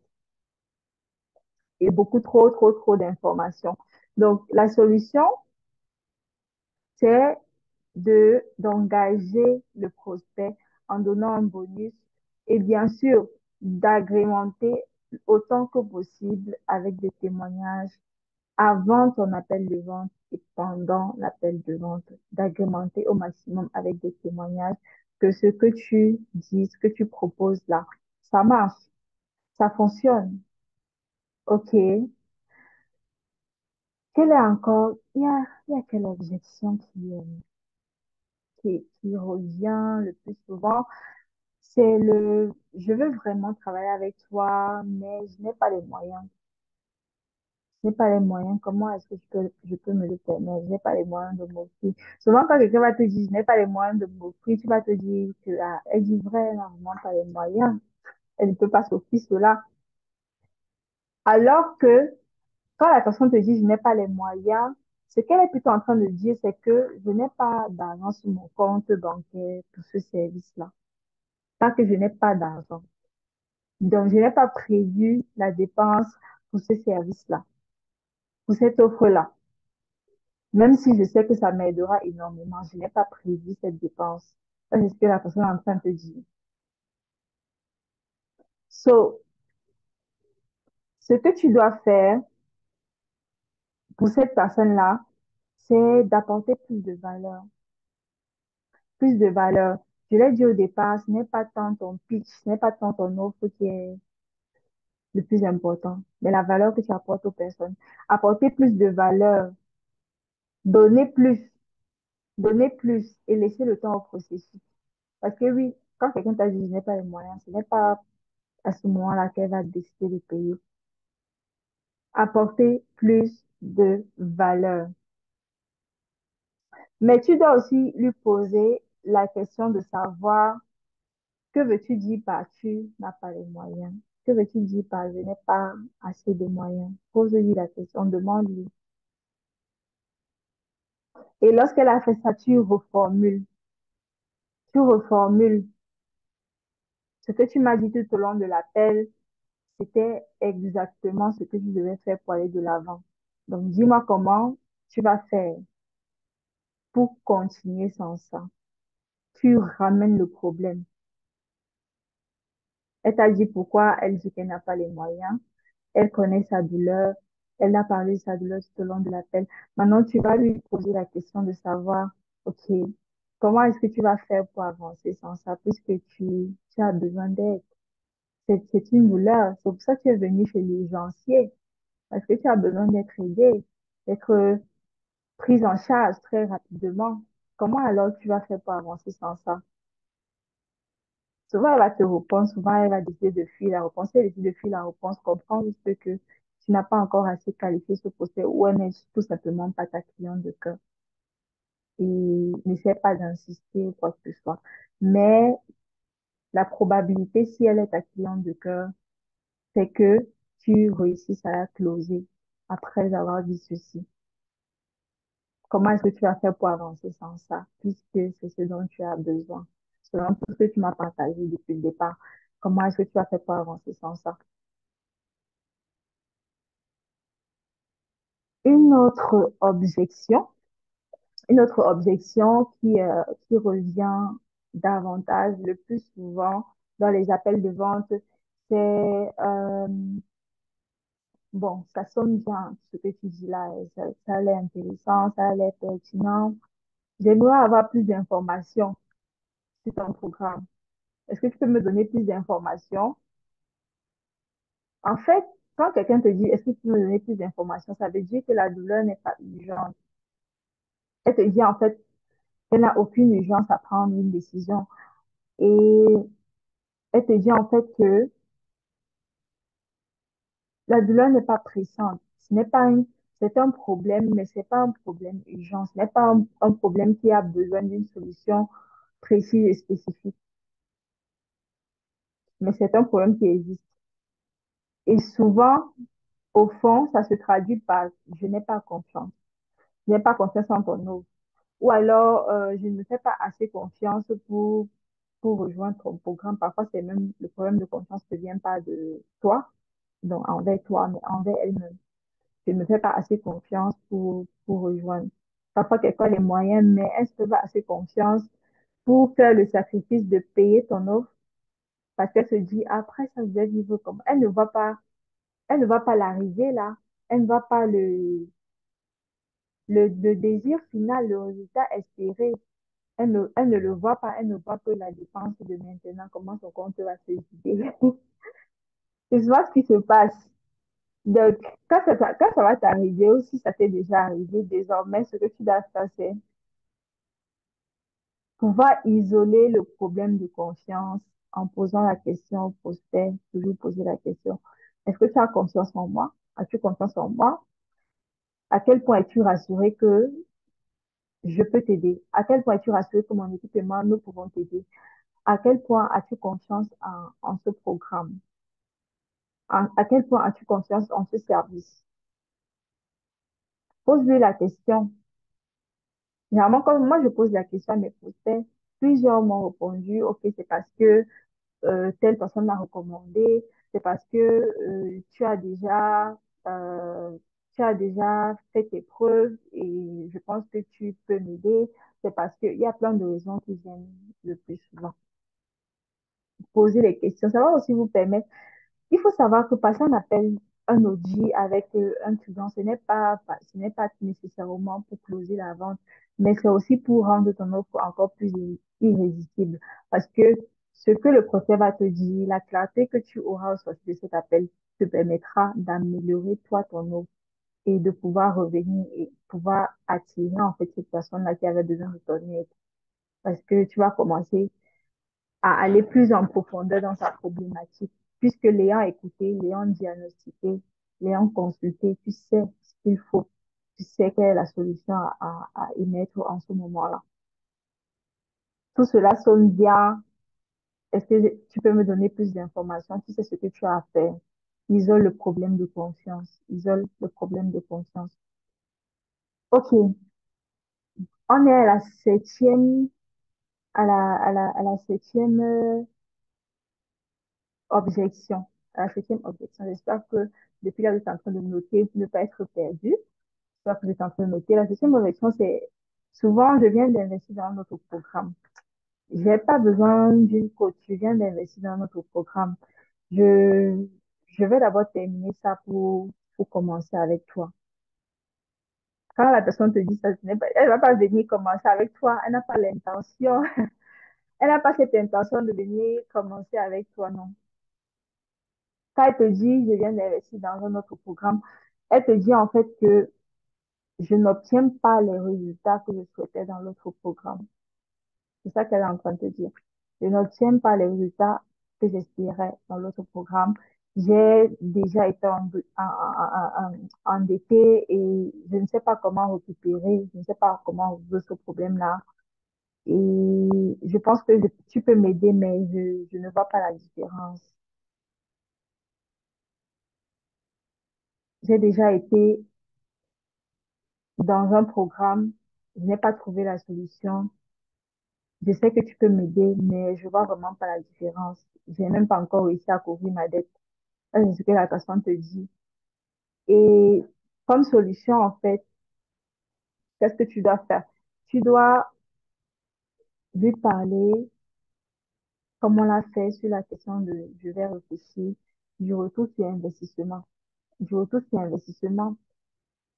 Là, j'ai parlé de finance. Ça peut être que c'est un problème de relation, c'est dans le relationnel, un problème émotionnel, et elle a travaillé avec une personne qui ne la comprenait véritablement pas. Parle-lui de ce qui fera la différence en fait. Parle-lui de à quel niveau ta solution fait la différence. Parle-lui de comment est-ce que, ne parle même pas, pose-lui la question de comment est-ce que tu peux faire pour combler les lacunes. Comment est-ce que tu peux faire pour, qu'est-ce que, qu'est-ce, qu'est-ce qui bloque, qu'est-ce qui s'est passé et pourquoi est-ce qu'elle pense qu'elle n'a pas eu de véritables résultats? Qu'est-ce qu'il y a eu? Donc, à ce moment-là, le procès va s'ouvrir davantage à toi et te dire quel était le problème, qu'est-ce qui a fait que ça ne marche pas pour elle dans ce programme-là, qu'est-ce qui a été une barrière, qu'est-ce qui a été un blocage, qu'elle va faire en fait. Et à ce moment-là, tu parles du point de différence. Qu'est-ce qui fait la différence? Et si possible, tu lui apportes encore plus de valeur. Si possible, tu l'aides. Si possible, tu peux même lui donner un autre bonus. Tu peux lui dire, OK, je t'invite à un coaching gratuit avec ma communauté ou je t'invite à un coaching gratuit avec moi.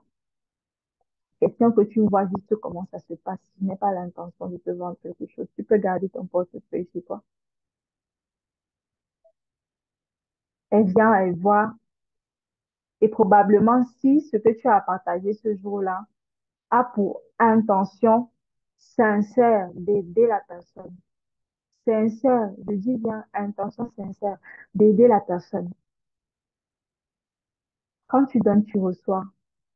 Il est probable que ça soit ta future cliente, en fait. Quand tu donnes, tu reçois. C'est quelque chose qui ne ment pas. C'est une loi qui fonctionne. Quand tu donnes, tu reçois. Quand tu donnes, tu reçois. L'amour ne sort et ne revient jamais sans rien, en fait. Quand tu donnes, tu reçois. Alors, quelle est cette autre objection à laquelle vous allez faire face lorsque vous allez être avec des prospects? Un prospect va te dire, j'ai besoin de revoir quelque chose dans mes finances, j'ai besoin de remanier mes finances et je te reviens dans 24 heures, je te reviens dans 48 heures, je te reviens dans 72 heures. Parfois, elle ne reviendra pas, même si tu relances. Elle va toujours, elle va toujours continuer ou créer une autre objection. En fait, quand la personne te dit, je te reviens, elle te dit aussi, je n'ai pas confiance en moi pour pouvoir gérer mon argent et pour me conduire vers cette offre. Je ne peux pas prendre le risque d'investir maintenant. C'est vrai que tu as dit qu'on pouvait faire aller sur une procédure d'abonnement, mais je me fais pas assez confiance. Je suis pas sûre que je vais payer maintenant, après, je serai encore capable de payer. Donc, elle n'est même pas certaine qu'elle aura la solution, que en travaillant avec toi, elle pourra avoir les moyens au cours du processus de payer pour la suite. C'est ce qu'elle est en train de te dire concrètement. Donc, quand le prospect te dit cela, quand ce prospect va te dire cela, ton rôle, en fait, c'est demande juste finalement, qu'est-ce que tu veux? On le fait ou pas? Finalement, qu'est-ce que tu veux? On le fait ou pas? Est-ce que tu veux un acompte? Est-ce que tu veux faire une avance? Si elle est décidée, elle va rejoindre. Si elle n'est pas décidée, elle va décliner. Puisque c'est une invitation et les gens ont le choix de dire oui ou de dire non à ton invitation. Quand quelqu'un va organiser son anniversaire, elle va juste envoyer les billets d'invitation. Elle va pas réfléchir que, est-ce que si j'envoie même l'invitation là, elle va venir? Non. On t'invite, tu as le choix de dire oui, tu as le choix de dire non. Si tu es invité à un gala à la maison présidentielle, tu auras le choix de dire oui ou tu auras le choix de dire non. Le président ne va pas envoyer ses gardes chez toi pour vérifier que, pourquoi c'est pas venu et tout. Non. Tu auras le choix de dire oui, tu auras le choix de dire non à l'invitation. C'est la même chose. Tu demandes à la personne, on le fait ou pas? On le fait oui ou non. Tu as besoin d'un acompte. Tu veux faire une avance. Parce que si le 24 heures passe, elle ne reviendra pas. Si le 48 heures passe, elle ne reviendra pas. Si le 72 heures passe, elle ne reviendra pas. Si elle n'a pas fait cet acompte, si elle n'a pas fait cette avance, si elle n'a pas fait ce geste de, OK, je dépose cette avance sur l'autre parce que je sais que je serai là, parce que je sais que je vais partager ce moment de transformation-là avec toi. Et je vais vous partager, OK, une dernière objection. Une dernière objection, si vous voulez qu'on échange davantage sur d'autres objections, on pourra peut-être le faire pour une prochaine fois. Parce que là, dans 15 minutes, j'ai rendez-vous avec mes coachés aussi. Alors, Quelqu'un va par exemple te dire, je te reviens je pense que j'ai déjà parlé de ça, non? Je te reviens dans un mois, je te reviens dans 2 mois, ou alors je te reviendrai au meilleur moment. Je vais te revenir. En fait, quand elle te dit ça, c'est que ce n'est pas sa priorité. Le prospect est en train de te dire, ce n'est pas une priorité pour moi en ce moment, c'est pas encore ma priorité, donc je vais te revenir. Et puis, comment est-ce que tu fais pour contourner ça? Parce que quand le prospect te dit, c'est pas ma priorité, elle voit, revenons au cas du médecin, elle voit ta prescription comme une vitamine. Elle ne voit pas ça comme une analgésique ou alors comme un antibiotique ou un antidouleur. Elle voit ta prescription juste comme une vitamine, quelque chose qu'elle peut prendre juste pour prendre des forces, mais elle ne voit pas ça comme une solution en fait. Donc, ce que tu dois faire ici, c'est plutôt, avec ce prospect-là, en fait, c'est plutôt clarifier avec lui ses priorités, like, revenir à ses priorités exactes. Elle t'a parlé du point de différence et qu'elle veut voir changer, de changer dans sa vie. Ok, tes priorités, c'est ceci, cela. Il faut que tu puisses reclarifier ses priorités en termes d'action, en termes d'argent, en termes de temps. Ramener ça dans la discussion et reparler de ses priorités. Et quand tu as fait ça, donc pose-lui la question. Pour toi, qu'est-ce qui représente une priorité en ce moment? Qu'est-ce que tu as dit que tu voulais voir changer quelque chose si j'ai bien compris? Est-ce une priorité pour toi? Est-ce quelque chose de genre pour toi? Voilà. Donc, ça, c'est justement quelques des 9 objections auxquelles vous allez faire face, quelques des 9 objections auxquelles vous allez être confrontés au quotidien. Tu dois être cette personne qui anticipe toutes les objections de tes clients afin de créer une véritable relation de confiance. N'oublie pas, je l'ai dit au départ, le client achète d'abord le vendeur avant d'acheter le client, avant d'acheter l'offre, pardon. Je pense que ça, c'est une coquille. Le client achète d'abord l'attitude du vendeur avant d'acheter l'offre, avant d'acheter le produit, ce que je voulais dire.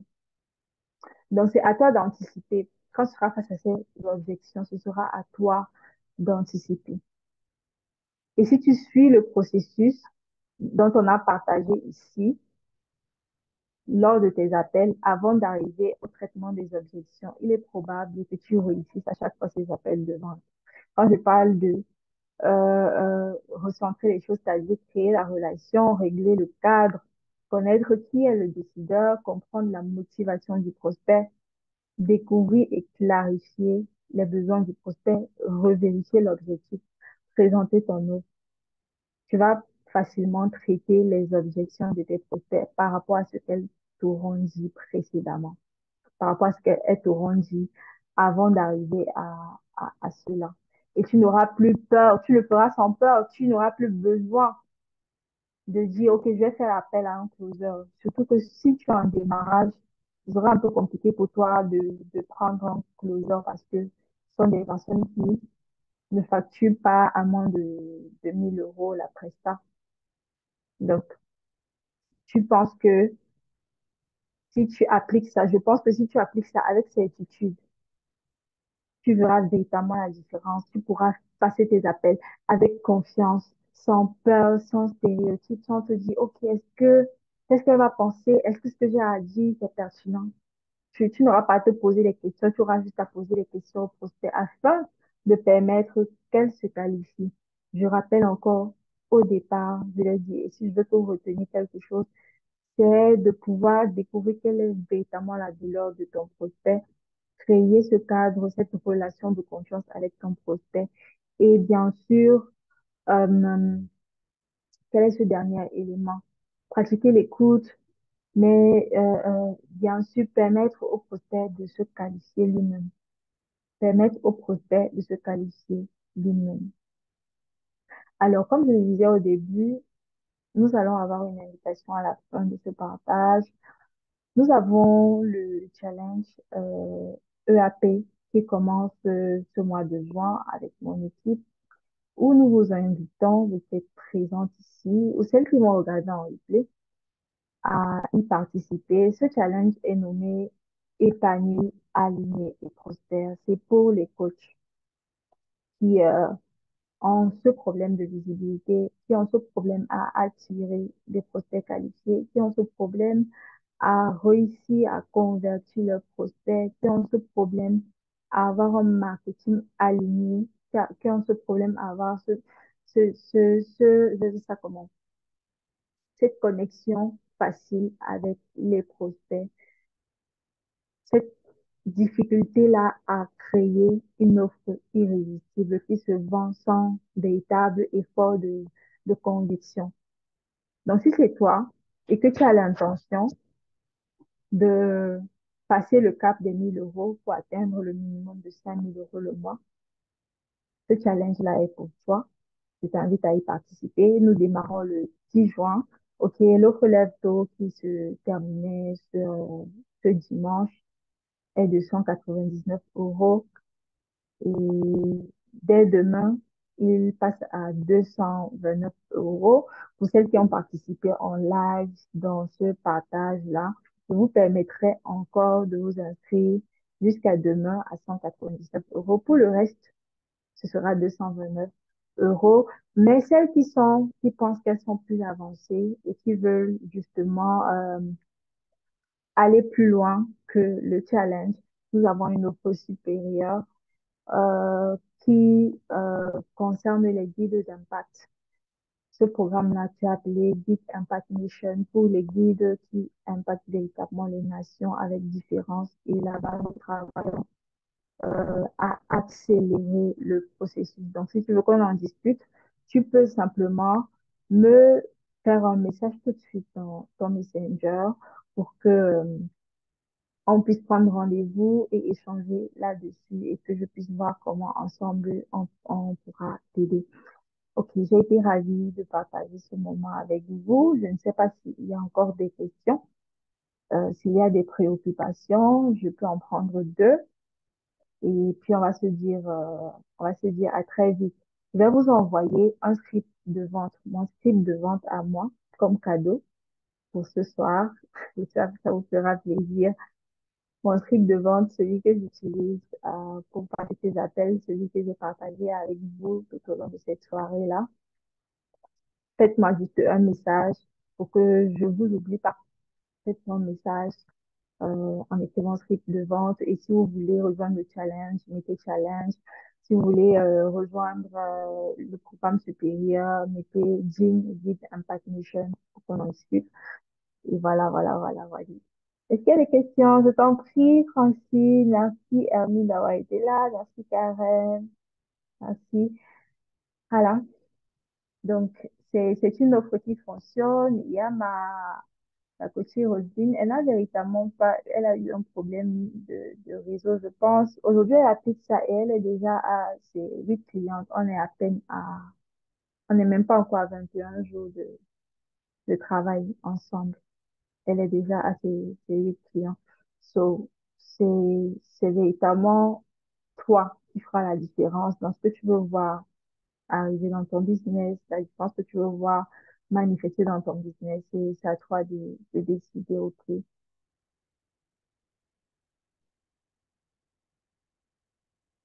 Je vous en prie. Alors, je vois le silence, beaucoup de silence, beaucoup de silence. Je comprends que il n'y a véritablement pas de questions et que ça a été. Ok, il y a quelqu'un qui a ouvert le micro. Euh, euh, Bonsoir une fois de plus. Je suis ravie pour ce passage et cette discussion ce soir. Mais moi, j'ai un souci maintenant parce que depuis un temps, j'ai pris bon, je peux dire, le boulot m'absorbe beaucoup, mais j'ai pris la décision de ne plus trop payer les coachings. En fait, ça, c'est mon mécontentement à moi, c'est quoi? Je préfère être accompagnée maintenant que d'être donc, je préfère que si je paye une formation, je préfère être accompagnée parce que j'ai compris dans mon processus, c'est que ceux qui m'ont accompagné, j'ai plus reçu que ceux que j'ai payés, par exemple, des formations que je vais suivre avant de me rendre compte où je n'ai pas vraiment suivi, même prendre le temps de... Je me suis trouvé que c'est une perte d'argent, une perte de temps, parce que les résultats, je n'ai pas atteint. Donc, pour moi, maintenant, je préfère plus être accompagnée. Peut-être cela me met aussi la pression d'aller aussi, je ne sais pas. Donc, ça, c'est le constat que j'ai fait. Parce que si je dis encore que je vais peut-être m'engager à payer et que je vais suivre après, c'est une perte d'argent pour moi. En fait, ça, c'est mon souci pour le moment. Ok, c'est vrai que je vois pas qui est en train de parler. Qui est en train de parler? Je sais pas si je me trompe. C'est Hermine ou c'est Karen? Mais je voudrais te dire que, C'est carême. ok, Karen, je voudrais te dire que chez nous, nous travaillons véritablement ensemble, ok? Le challenge, c'est un travail de groupe. Nous sommes ensemble, conscience collective, avec plusieurs autres magnifiques coachs. Et nous travaillons sur ta problématique à toi. OK, c'est pas que tu es délaissé, c'est pas que tu vas prendre une formation, tu vas la suivre, non. C'est ensemble, on le fait, on pratique. Tu as je veux dire ça comment?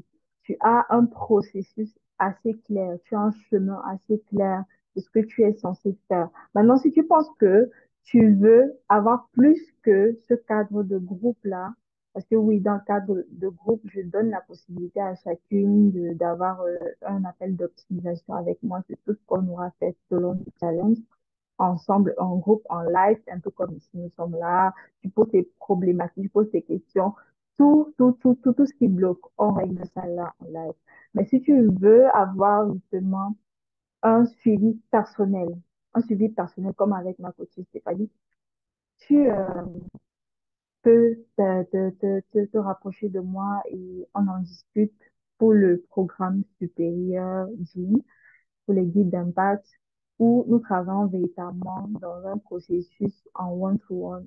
Et c'est un accompagnement, un vrai accompagnement dans la durée.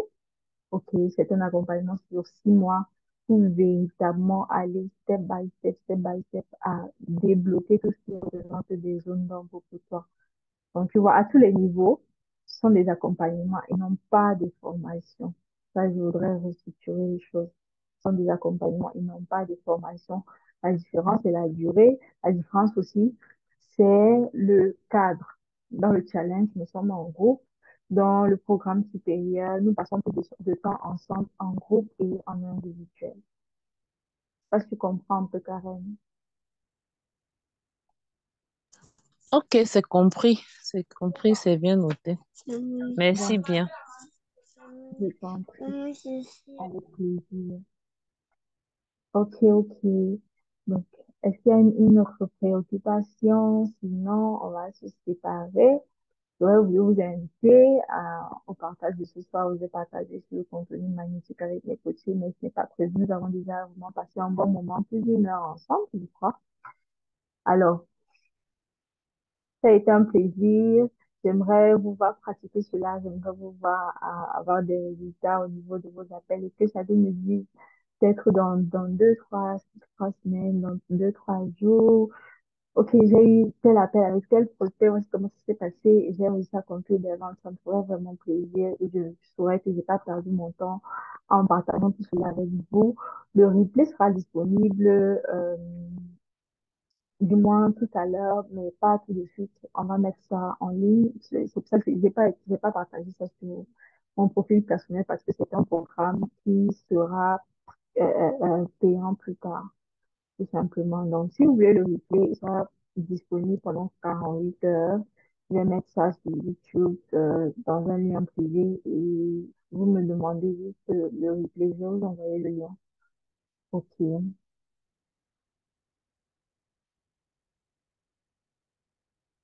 Je t'en prie, Francine. Ok, il faut pratiquer. Le secret de cette méthode, c'est la pratique. Alors, j'ai été ravie d'être là. Je vous souhaite une très très belle soirée. C'était un très bon moment avec vous et j'ai partagé un très beau moment. J'ai aussi appris de vous. Allez, bisous, bye bye.